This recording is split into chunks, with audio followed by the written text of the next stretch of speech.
Good morning, and thank you for tuning into the Andrew Tate Show, brought to you by the GSMC Sports Network. We've got a great show for you guys today. We're going to be covering FSU possibly buying TV rights, the Pac-12 commissioner parting ways, an Oklahoma judge who resigns after sending text messages, and make sure you stick around for later in the show when we'll be diving into the oddities of the day. Before we start, I'd like to ask that you guys like and follow the show. We get a number of questions from the viewers that come in during the show, so to ensure that your question gets read on the air, I ask that you use the tips and donation link with your question. The tips and donation link is streamelements.com/gsmcsportsnetwork./tip. This puts your question at the top of the list so that I can see it, and it also just really helps the show. Hello, Tate. How are you? Hello, Faith. Okay, I'm chopping at the bit to tell a quick story. Okay. We're running late because Faith has been making me laugh so hard over here that we are late with our show. Sometimes we just chit chat in the morning before the show, so it's okay. This is where the blooper reel would come into play. Not necessarily the outtakes, not necessarily bloopers, but man, Faith had me rolling over here today. So, how was your day yesterday? Boring. My day was good, but boring. We were talking about this before the show. I work a lot of hours, so I was here until about 9 o'clock last night. But it sounds really bad when you say you work from 8 a.m. to 9 p.m. But when I live 100 yards from the ocean, so whenever it's like, okay, I'm in this office too long, I just take a trip down to the ocean and hang out at the beach for a few minutes and then come back. So it's not as torturous. Yeah, it's like a nice little reset. You still got me smiling, Faith, over here. You still got me laughing. All right. What about you? Anything exciting? I had a lovely evening with my parents. My parents were in town. Oh, that's right. Me. I had a lovely evening. Me, my boyfriend, and my parents went out to dinner. And then we went back to their hotel and caught up with them a little bit. My dad and my boyfriend went in. My dad's like a big cigar fanatic. He loves cigars, and so him and my boyfriend went out and smoked a cigar together, and me and my mom got a drink and sat and talked for about an hour and a half. It was lovely. I haven't seen my parents since Christmas, so it was great to catch up. See, I'm picturing Daddy Faith on the porch with a big old stogie with his feet up, just relaxing. That's what I'm picturing here. That's about it, yeah. I'm gonna call him Daddy Faith. Daddy Faith. Okay, I live vicariously through you sometimes. Talk to me. Sometimes I miss that American food. What did you order? Where did you go? Anything exciting? So we went to a local restaurant where I live. It's like a staple, and they don't take reservations, so you have to get there really early to get in. And I had never gone before, and I was like, I have to eat at this restaurant before I move somewhere else. So we went, and I got this chicken, but I can't remember what it was stuffed with, but it had this praline caramel glaze on top of it, and then it came with a side of grits and green beans, and it was so good. Whoa. Came with a side of what and green beans? Grits. Okay, I thought I heard grits. Grits. It was very, very good. And then I had I think it was a mocha toffee cheesecake for dessert, and it was really really rich. Such an American lunch. Really good. And as always, I love a good espresso martini, and so I got an espresso martini with my dessert, and it was delicious. That whole thing sounds so American. It is not even funny. Just to hear it just cracks me up, which is awesome. And well, no, it's just the praline, whatever you had. Yeah. It's kind of funny. Have I ever told you about the restaurants here? The restaurants are so amazing, but most of them are more family-oriented, mom and pop restaurants. They don't do a lot. You don't get chain restaurants here. But it's a weird concept. when you go to a restaurant, everyone eats slow. Everyone takes their time. So when you go, Mm-hmm.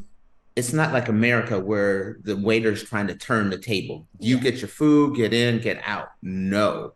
When you sit down at a table at most restaurants here in Portugal and in Spain, that's your restaurant for the night. I mean, that's your table for the night. Yeah. The craziest thing of all is sometimes you'll be at a restaurant, and this has actually happened, where you're sitting there with friends 2, 3, 4 hours, Mm-hmm. and then you look up and you look, and it's like, oh, the staff is gone. They've left. They've left for the day. Your Yeah. job is to, when you're done, go to the thing, drop your money off at the register, maybe turn the lights up and close the doors up. They will leave you at the restaurant. Well, I mean, in Europe, tipping is not really a thing because they actually pay their wait staff a reasonable wage. So, of course, I'm they're that not silly trying to American that still turn tips. I do tables. tip. I do tip. I don't tip that much when if it's just my wife and I'll leave a tip. Hmm. But if I'm with any British people, it's like either I'll sneak the tip on the table or I'm not. The Brits get so upset with you. Like, why are you leaving a tip? It makes it bad for all of us. Because I'm American, that's why. I feel guilty. And then I know we're getting sidetracked here, so we're going to do a longer segment. But when I first moved here, my worst tipping horror story is I had hurt my back a little bit. I had a twitch in my back, so I went to this massage place, and Hmm. the lady gave me a nice massage and loosened up my back. And I was new, so I was still used to the American money. Hmm. And so I went to go give her a tip, and I think the massage was like 40, 50 euro. Hmm. And so I'm like, I'll give her a nice tip. So the tens, they look a little different. So I pulled out like three tens to give it to her. And she's like, oh no, no, no. And I'm like, no, no, no, thank you, thank you. And then I got to my car and I pulled off and I looked at my wallet. I wasn't paying attention to what I grabbed. So I gave her, I think it was like a 20 and 250s as a tip for Well, the I'm sure world's she most was expensive massage. happy that day.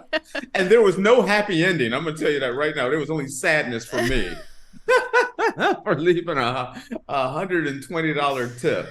She was happy. I'm sure that's all that mattered.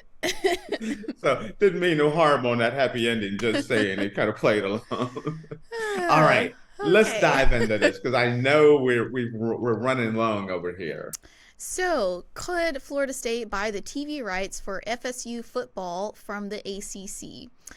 Buried in 40 plus pages of legalese the ACC made in a court filing Friday was a potential solution to the conference's weeks long legal back and forth with Florida State.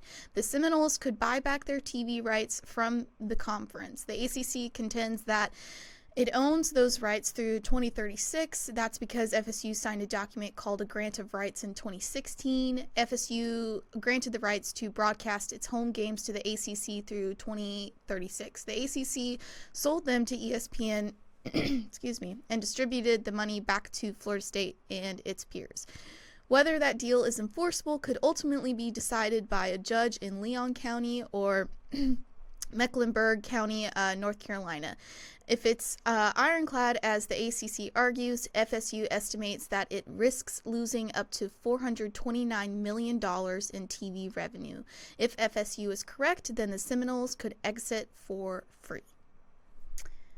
They're not. Let me tell you this right now. They're not exiting for free at all. Okay, so I'm gonna recap a little bit Mm-hmm. here, because this is the first kind of chink in the armor Right. here. Mm-hmm. Florida State wants out of their granted right. Yes. They want out of the ACC. They signed the granted rights, which means they're in the ACC till 2036. They Mm-hmm. cannot leave. And if they did leave, they would have to spend Lots of like money. five to $700 million Yeah. to break the contract. Mm-hmm. And it's just iron, it's just been ironclad. And many lawyers have went back and looked at it. Mm-hmm. And I'm going to tell you this, Florida State isn't the only one that wants out of the ACC. It's like you have that neighbor that's looking out the window, seeing what happens. If you don't get your head chopped off, everyone else is going to run. Yeah. So Miami, Clemson, Virginia Tech, North Carolina, maybe even Georgia Tech. There's a bunch of schools that are waiting to see if Florida State figures a way to get out of here. We're Yeah. we're all running for the door. Is there is there a reason why everybody wants out of the ACC? Absolutely. Okay. They are locked into a contract in which they're only getting like 30 something $1 million a year from the Mm-hmm. television rights, Mm-hmm. which puts them in a disadvantage. They're trying to keep pace with the SEC and the Big Ten. If you're only getting 30 something $1 million and you're locked into 30 something $1 million until 2036, Mm-hmm. where the Big Ten is looking at getting right around $100 million per year per school, and the SEC is looking at about 70 something $1 million a year per team per year, could be with some other things closer to $80 million per year for the SEC. How long? And now it's no longer this like, hey, we just collect all this money for ourselves. Now, Yeah. with name, image, and likeness, you got to kind of kick some of that money back to the kids as well. Mm-hmm. How long can the ACC keep pace with the Big Ten and the SEC? Not long when you're Yeah. talking about keeping facilities and all of that up to date. So, and then not to mention Florida State went undefeated and then didn't even make the college football playoffs. And Mm-hmm. they believe it's because they were in the ACC, where if they could break their granted rights and they can get out of the ACC and maybe go to the SEC or the Big Ten.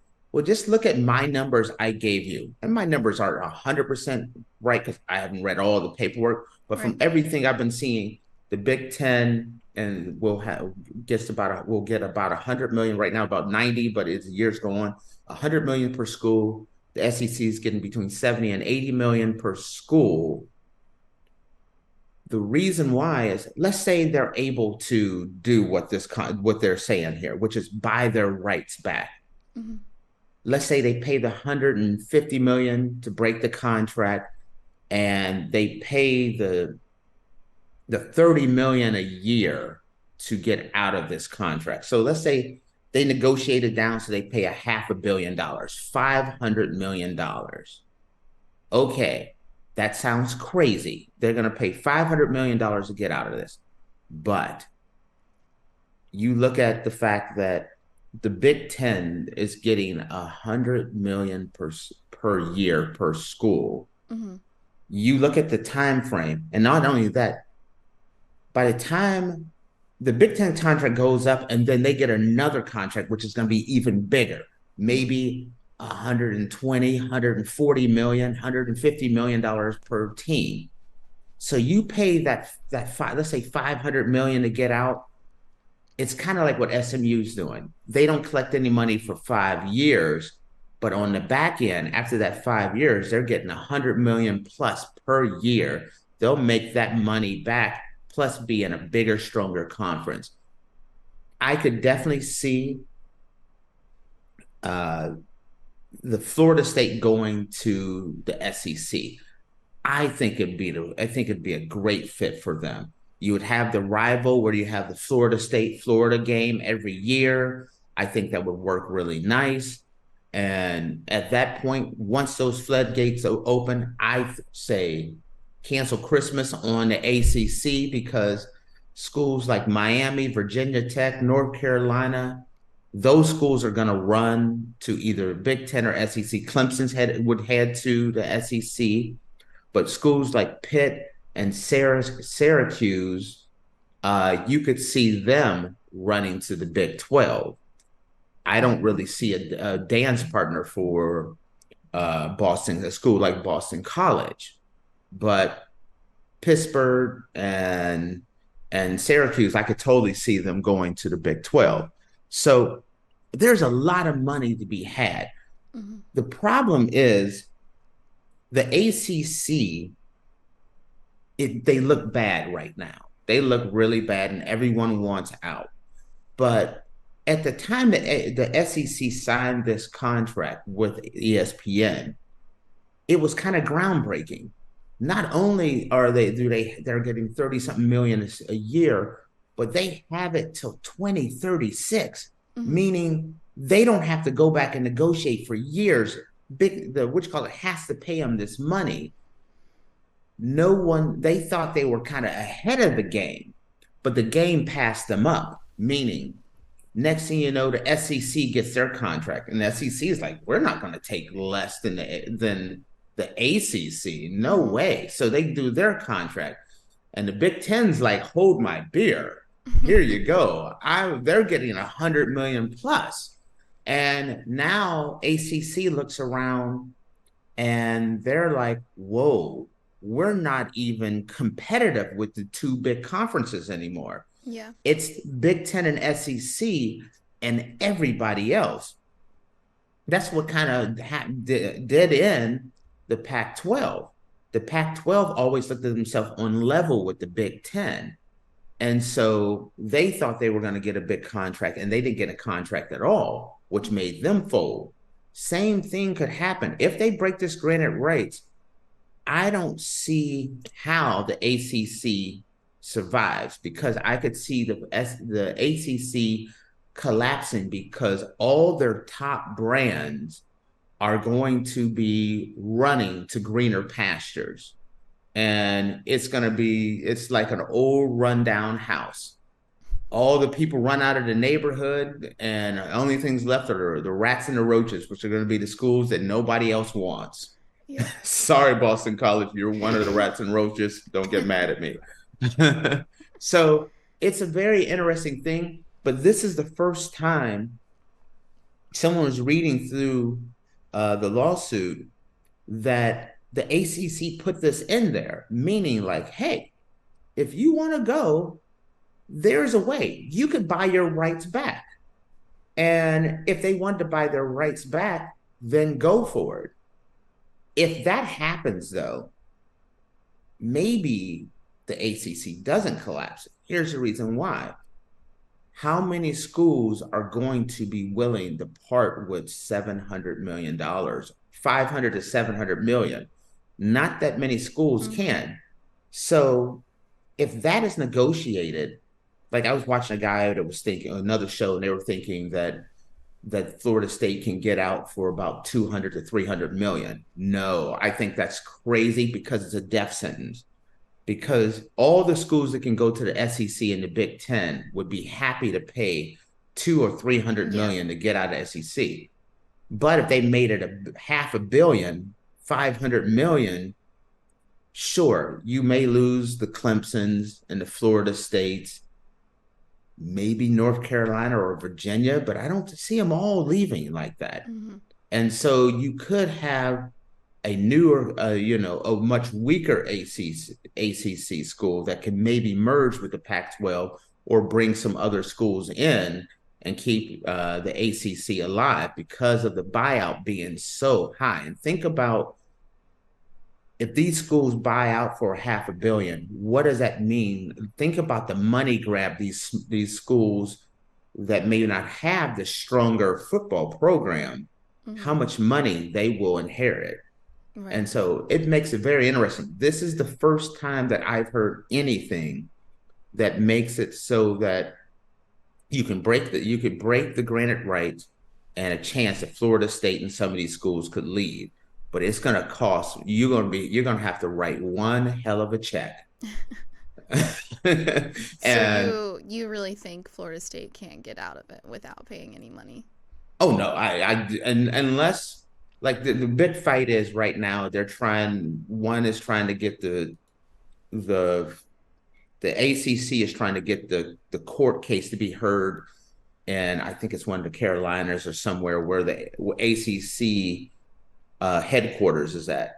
Florida has filed their lawsuit in Florida. First Mm-hmm. up, if that's held in Florida, zero shot that I mean not Florida out I if it's think held it's in I the believe corporate office, it's right gonna now it's be Florida State. Go ahead. I believe it's gonna be held in North Carolina because that's where the ACC filed. The ACC filed first, so it should be held in Right. North Carolina Ooh, instead that of is a Florida. great point. Great point. Uh, wait a minute. Are you sure they filed first? I think that's what I read. If that's the case, then it's a better chance it's going to be Yes, filed in the Okay. the ACC filed its suit in North Carolina on December 21st, the day before FSU sued the conference in Leon County. So, Okay. Because Florida State wants it in Florida right. because they're more likely to find a more sympathetic ear in Mm-hmm. Florida.